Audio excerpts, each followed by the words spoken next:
Shalom. George Brown est un enseignant qui avait remplacé un autre qui avait démissionné d'une classe désordonnée.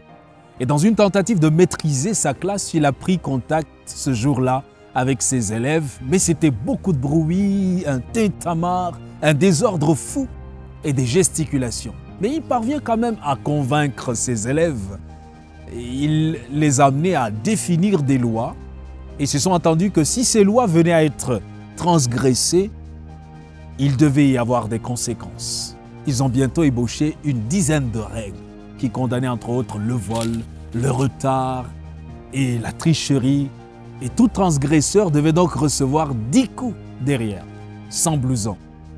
Un jour, un des élèves, on l'appelait le grand homme, ne retrouvait pas son goûter. Le lendemain, le voleur avait été trouvé, c'était le petit Jim. Le petit garçon tremblant est monté lentement avec un gros manteau boutonné, un blouson lourd qui était épinglé autour de son cou. Et il a plaidé, « Messieurs, vous pouvez me fouetter aussi fort que vous le souhaitez, mais ne me faites pas enlever mon blouson, s'il vous plaît. » Le professeur lui dit, « Mais vous avez aidé à établir la règle, Jim.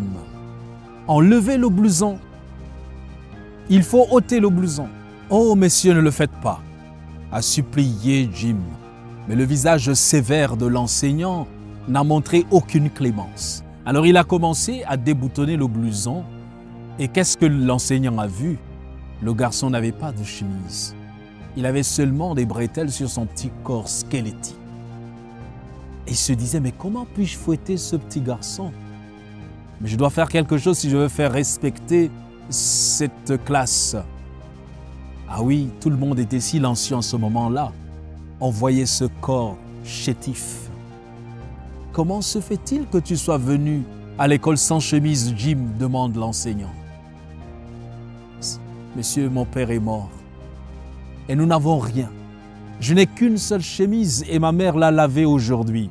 Alors j'ai pris le manteau de mon frère pour rester au chaud. Avec un soupir assez lourd, le professeur a saisi avec hésitation le fouet dans sa main. Et en ce moment précis, le grand homme, victime de ce vol, s'est levé et il a dit d'un bond, « Monsieur, est-ce que cela ne vous dérange pas que je prenne la place de Jim ?» « Très bien, dit l'enseignant. Je sais que dans la Bible, il est parlé de quelqu'un qui a pris la place de quelqu'un d'autre.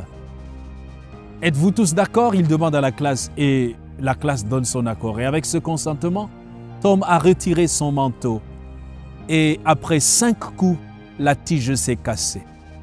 L'enseignant a baissé la tête et il a pensé, mais comment puis-je continuer cette horrible tâche? Puis il a entendu toute la classe sangloter. Et qu'est-ce qu'il a vu? Il a vu le petit Jim qui était le voleur s'est levé et il est venu embrasser Tom avec ses 2 bras autour de son cou et lui dit, « Tom, j'ai terriblement mal. Je suis désolé, profondément désolé. Oui, j'avais tellement faim. J'avais tellement faim. Je t'aimerais jusqu'à ma mort pour avoir pris la chicotte à ma place. Je t'aimerais pour toujours, Tom. » Oui, le salaire du péché, c'est la mort, mais le don gratuit de Dieu, c'est la vie éternelle en Jésus-Christ. La parole de Dieu nous dit dans Romains 5, verset 8, « Mais Dieu prouve son amour envers nous, en ce que lorsque nous étions encore des pécheurs, Christ est mort pour nous. » Et dans Jérémie 31, verset 3, Dieu parle à quelqu'un qui s'est éloigné exactement comme le petit Jim. « De loin l'Éternel se montre à moi. Je t'aime d'un amour éternel. C'est pourquoi je te conserve ma bonté. » Et le prophète Ésaïe de dire, le châtiment qui nous donne la paix est tombé sur lui. Et c'est par ses meurtrissures que nous sommes guéris. Te sens-tu éloigné de Dieu? Il t'aime encore. Il te tend la main. Tu peux embrasser ton Sauveur. Tu peux lui exprimer toute ta reconnaissance pour le pardon qu'il te donne. Parce qu'il t'aime. Et il veut t'avoir tout à lui.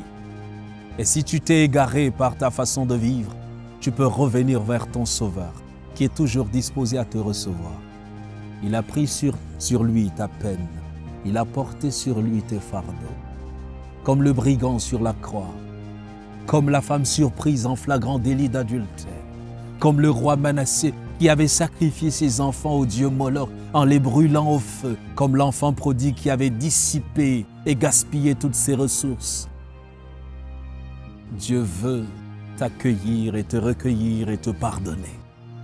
Alors que sa grâce agit, alors que son esprit te convainc de tes péchés, ne reste pas figé sur ce passé nauséabond, non, ne reste pas figé, mon frère, ma sœur. Regarde à la croix de Jésus, confesse ton péché et accepte de laisser Dieu régner dans ton cœur, car Dieu, il t'aime encore. Que Dieu te bénisse.